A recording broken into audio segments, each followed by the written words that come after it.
ഇന്ന് നമുക്ക് നല്ലൊരു ചന മസാല റെസിപ്പിയാണ് ഉണ്ടാക്കുന്നത്. വളരെ ഈസിയാണ് കേട്ടോ. പിന്നെ കുക്കർ വെച്ച് ചൂടായതിനു ശേഷം ആവശ്യത്തിന് 2 ടേബിൾ സ്പൂൺ വെളിച്ചെണ്ണ ഒഴിച്ചു കൊടുക്കാം.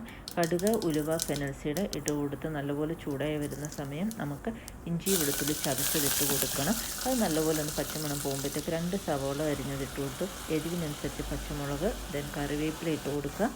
ആവശ്യത്തിന് ഉപ്പിട്ട് കൊടുക്കണം. പൊടികൾ ഇട്ട് കൊടുക്കണം. പൊടികൾ മഞ്ഞൾപ്പൊടി 1/2 ടീസ്പൂൺ, മുളക് പൊടി 1 ടീസ്പൂൺ, ദെൻ മല്ലിപ്പൊടി 1 ടീസ്പൂൺ, 1/2 ടീസ്പൂൺ ഗരം മസാലയും ചേർത്ത് നല്ലപോലെ പച്ചമണമൊക്കെ മാറുന്ന ഇളക്കി കൊടുക്കുക. ഒരു തക്കാളി അരിഞ്ഞതും കൂടെ ചേർത്ത് കൊടുത്ത് ഇത്തിരി കൂടെ ഉപ്പ് ഇട്ട് കൊടുത്ത് ഇളക്കി കൊടുത്ത് എല്ലാം നല്ലപോലെ സോഫ്റ്റായി വരുമ്പോഴത്തേക്ക് നമ്മൾ കഴുകി വൃത്തിയാക്കി കടല ഇട്ട് കൊടുത്ത് അതിൻ്റെ അകത്ത് വെള്ളം ഒഴിച്ച് അടച്ച് വെക്കുക. 4 വിസിൽ വരെ നോക്കിക്കുക. നമ്മുടെ കറി റെഡിയായി. സൂപ്പർ ടേസ്റ്റി ആയിട്ടുള്ള ഈസി കറിയാണ് കേട്ടോ. അതിൽ ഇടിയപ്പം, പുട്ട്, ചപ്പാത്തി, പൂരി എല്ലാത്തിൻ്റെയും കൂടെ നല്ലൊരു കോമ്പിനേഷൻ. ഓക്കെ.